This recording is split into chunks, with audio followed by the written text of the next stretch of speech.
Vous êtes-vous déjà retrouvé complètement paralysé, regardant une relation s'évaporer purement et simplement dans l'air? Sans avertissement, sans explication, pas même un dernier adieu. Pas plus tard qu'hier, c'était la personne qui partageait vos secrets les plus profonds, vos peurs les plus silencieuses et vos rires les plus sonores. Aujourd'hui, elle est soudainement devenue un fantôme silencieux. Vous vous retrouvez à fixer la lumière crue de l'écran de votre téléphone dans une pièce sombre. Le message reste là, bloqué à jamais en mode lu. Votre esprit parcourt chaque conversation passée, essayant désespérément de résoudre un puzzle dont il manque des pièces.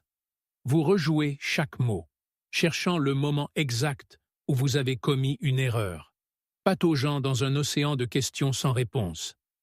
Vous restez là, piégé sous le poids écrasant de leur absence. Mais voici la vérité. Cet espace vide qu'ils ont laissé derrière eux, ce silence profond, ce n'est pas la paix. C'est un cri assourdissant de la psychologie humaine. Quand quelqu'un disparaît ainsi, la société est incroyablement rapide à juger. Nous leur collons immédiatement des étiquettes dures. Nous les traitons de lâches. Nous disons qu'ils sont toxiques, de sang-froid, ou simplement des individus sans cœur qui ne se sont jamais vraiment souciés de nous en premier lieu. C'est la conclusion la plus facile et la plus naturelle à tirer quand votre cœur est brisé. Mais et si nous regardions de plus près? Et si nous nous éloignions de la colère et observions ce phénomène à travers le prisme objectif de la science? L'acte soudain de disparaître sans laisser de traces n'est pas simplement une démonstration d'irresponsabilité ou un manque d'empathie fondamentale. Dans de nombreux cas, c'est en fait un mécanisme de défense psychologique très complexe et profondément enraciné. C'est une tactique de survie primale, inconsciemment déployée par un esprit qui se sent complètement submergé par la menace de conflit. Avant de plonger dans leur esprit, nous devons reconnaître les profonds dommages causés aux vôtres. La psychologie a un terme spécifique pour l'état agonisant dans lequel il vous laisse. On l'appelle la perte ambiguë. C'est un type de deuil unique et dévastateur. C'est un processus de deuil sans corps à enterrer, sans tombe à visiter et sans chapitre final à lire. Il vous laisse une plaie ouverte, saignant continuellement dans l'inconnu, simplement parce que votre cerveau humain ne peut pas traiter une fin qui n'a jamais été officiellement déclarée. Pour vraiment comprendre pourquoi quelqu'un choisirait une manière d'échapper apparemment si cruelle, nous devons cesser de considérer leur départ comme une attaque personnelle. Au lieu de cela, nous devons prendre du recul. Nous devons examiner le monde moderne dans lequel nous vivons, et plus important encore, l'architecture cachée de leur passé. Nous vivons dans une ère numérique sans précédent. Une ère qui nous a involontairement remis l'arme ultime pour l'évitement émotionnel. Il y a des décennies, quitter quelqu'un exigeait un départ physique. Il fallait le regarder dans les yeux, avoir la conversation difficile et physiquement franchir la porte. Le coût social de l'abandon d'une relation était incroyablement élevé. Aujourd'hui, effacer un être humain de votre existence prend moins d'une seconde. D'une simple pression sur un écran. Un simple bouton de blocage construit un mur virtuel impénétrable. Il est terrifiant de faciliter de disparaître simplement dans l'éther numérique. La technologie moderne leur permet de contourner complètement le lourd travail émotionnel d'une confrontation directe. Elle leur accorde une échappatoire propre sans jamais avoir à être témoin de votre douleur. Mais le smartphone n'est que l'outil. La vraie raison pour laquelle ils appuient sur ce bouton de déconnexion est bien plus profonde. Elle est enfouie loin sous la surface, cachée dans l'ombre de leurs premiers souvenirs.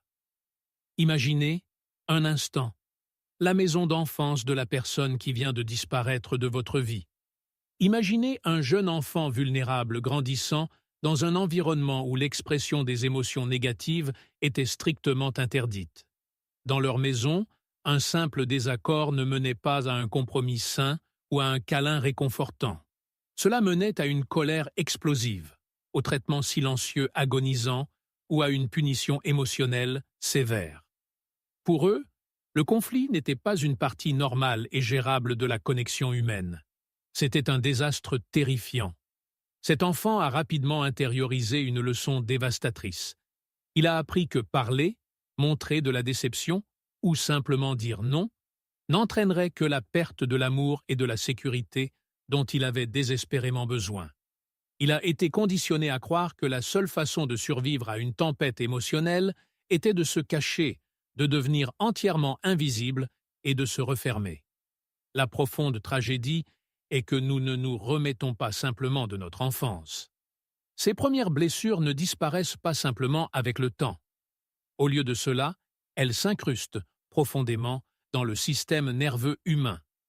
Elles recablent discrètement et complètement la fondation structurelle du cerveau adulte. Pour vraiment comprendre l'esprit de la personne qui vous a ghosté, nous devons regarder au-delà de son comportement extérieur et plonger directement dans le cerveau humain. Plus précisément, nous devons examiner une petite structure en forme d'amande connue sous le nom d'amygdale. C'est l'alarme de sécurité primale et ancienne de votre cerveau. Dans un système nerveux sain et bien régulé, l'amygdale s'active lorsque vous faites face à une menace littérale et physique, comme un animal sauvage ou une voiture en excès de vitesse. Elle déclenche instantanément la fameuse réponse de combat, de fuite ou de figement pour assurer votre survie. Cependant, pour la personne qui disparaît soudainement, son câblage interne est fondamentalement altéré. En raison de ces environnements d'enfance non guéris que nous venons d'explorer, leur amygdale est exceptionnellement hypersensible aux menaces émotionnelles. Lorsqu'une relation atteint un point de non-retour, ou lorsqu'une conversation difficile sur la rupture devient inévitable, leur cerveau ne perçoit pas une simple discussion rationnelle entre deux adultes. Leur cerveau perçoit littéralement un prédateur mortel. Cela provoque ce que les psychologues appellent un détournement de l'amygdale. Les sonnettes d'alarme retentissent si fort qu'elles déconnectent complètement le cortex préfrontal, la partie du cerveau responsable de la logique, de l'empathie et de la communication rationnelle. Soudain, ils se noient dans un flot terrifiant de cortisol et d'adrénaline. À ce moment précis de panique pure et invisible, leur système nerveux prend la décision unilatérale de choisir la réponse de fuite. Ils n'éteignent pas leur téléphone et ne s'en vont pas parce qu'ils complotent pour vous détruire. Ils s'enfuient parce que leur biologie primitive leur crie d'évacuer, de se sauver d'un effondrement nerveux complet et total. Cette réaction extrême est la marque absolue de ce que la psychologie clinique définit comme le style d'attachement évitant détaché. Les individus fonctionnant avec ce style d'attachement portent une terreur profonde, souvent subconsciente, de l'intimité et de l'intensité émotionnelle. Ils sont absolument pétrifiés à l'idée de devoir être témoins de vos larmes, de votre juste colère ou de vos appels désespérés à la compréhension.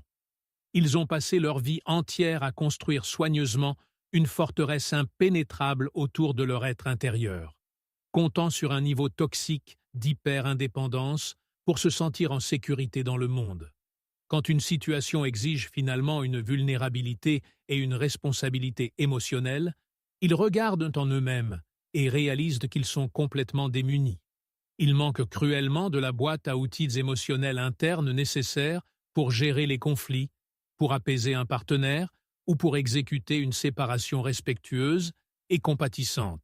Pour un esprit évitant, votre besoin humain parfaitement normal de clarté et de clôture ne ressemble pas à de l'amour. Cela ressemble à un piège suffocant et dangereux. Face au poids écrasant de ces attentes, ils plongent dans un état de profonde paralysie émotionnelle. Imaginez-les assis sur le bord de leur lit, fixant intensément votre nom sur l'écran de leur téléphone. Ils savent qu'ils devraient répondre, mais à mesure que les messages non lus s'accumulent et que les appels manqués résonnent dans leur chambre silencieuse, ils se figent physiquement et mentalement. L'immense culpabilité de savoir qu'ils vous blessent entre en collision violente avec leur terreur écrasante de la confrontation. Cela crée une tempête émotionnelle toxique qui paralyse entièrement leur capacité à taper un seul mot. Plus ils attendent pour répondre, plus la tâche devient impossible. Finalement, la pression psychologique atteint un sommet si douloureux que leur cerveau décide que la seule façon d'arrêter la panique est d'amputer complètement la connexion. Ils rompent le lien. Ils choisissent le vide froid et absolu du silence, car, tragiquement, c'est le seul mécanisme de survie qu'ils aient jamais connu. Et ainsi, ils s'enfuient. Ils se glissent dans le lourd silence. Mais cette fuite désespérée et autopréservatrice crée finalement une double tragédie dévastatrice. La personne qui s'enfuit construit souvent un mensonge élaboré pour apaiser sa propre conscience. Elle se dit que s'évanouir est l'option la plus bienveillante. Elle convainc son esprit que prononcer des mots durs ne ferait que vous causer plus de douleur, et que le silence absolu finira par guérir la blessure. Mais c'est une profonde illusion psychologique. Ils ne vous protègent pas de la vérité. Ils protègent désespérément leur propre ego fragile du malaise agonisant de la responsabilité. En vous refusant une fin appropriée, ils vous forcent dans une prison mentale implacable. Nous avons abordé le concept de perte ambiguë plus tôt, mais c'est là que sa véritable horreur prend racine. Votre cerveau est une machine à donner du sens. Il exige absolument une clôture pour fonctionner correctement. Quand une histoire s'arrête brusquement au milieu d'une phrase, votre esprit essaie frénétiquement de la terminer. Vous restez éveillé tard la nuit, déchiquetant votre propre personnage, cherchant sans fin une faille fatale qui justifie leur départ soudain. Vous supposez automatiquement que vous avez dû être trop, ou peut-être simplement pas assez. L'ambiguïté elle-même devient un poison lent et paralysant. Mais la tragédie ne se termine pas avec votre cœur brisé.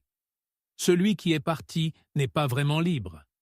Il a réussi à éviter ce conflit spécifique, mais il s'en va, emportant une bombe à retardement d'évitement émotionnel profondément en lui. En refusant continuellement de faire face à la réalité inconfortable d'un adieu, il garantit que ses futures relations se heurteront inévitablement au même mur invisible. Alors que vous êtes assis dans les ruines de ce qui était, fixant l'épave émotionnelle qu'ils ont laissée derrière eux, une seule question lancinante résonne constamment dans votre esprit. Comment peuvent-ils simplement partir et vivre leur vie si paisiblement? Vous les regardez avancer, apparemment insensibles à l'épave émotionnelle qu'ils ont laissée derrière eux. C'est une agonie à observer. Mais ce calme extérieur est une illusion complète. Ce que vous voyez n'est pas la paix. C'est un engourdissement émotionnel sévère. Lorsque leur système nerveux est entièrement submergé par la culpabilité et le poids écrasant de vos questions inexprimées, leur cerveau déploie son mécanisme de défense ultime. Il initie un processus psychologique appelé dissociation. Leur esprit se déconnecte littéralement de leur noyau émotionnel. Ils désactivent leur capacité à ressentir quoi que ce soit, parce que la réalité de ce qu'ils ont fait est tout simplement trop douloureuse pour qu'ils la traitent. Ils ne marchent pas joyeusement vers le coucher du soleil. À ce moment précis, ils sont émotionnellement à plat. Maintenant, contrastez cet évitement profond avec quelqu'un qui possède un style d'attachement sécurisant. Il est crucial de comprendre que la différence entre ces deux individus n'a absolument rien à voir avec la façon dont ils vous aimaient.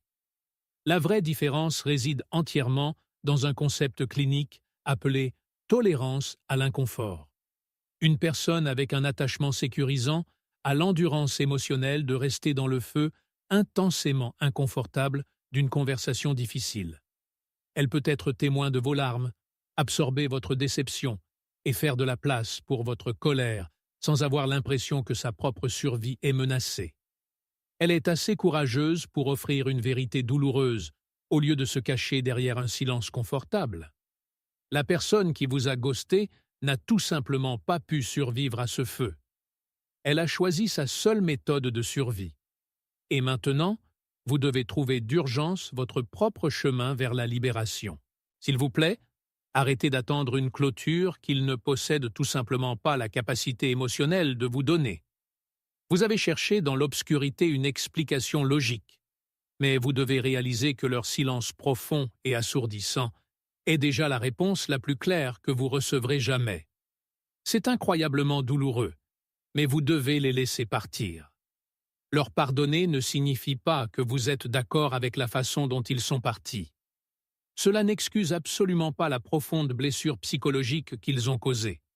Le pardon est simplement l'acte silencieux et courageux de déverrouiller votre propre prison mentale. C'est vous donner la permission ultime de sortir des lourdes ombres et enfin d'avancer vers la lumière. Respirez profondément, laissez le calme de ce moment être un espace sûr pour votre propre guérison, au lieu d'un rappel obsédant de leur absence. Si vous portez actuellement le lourd poids d'un adieu inachevé, nous vous invitons doucement à partager votre histoire dans les commentaires ci-dessous. Vous n'êtes jamais vraiment seul ici, à The Silent Psyche.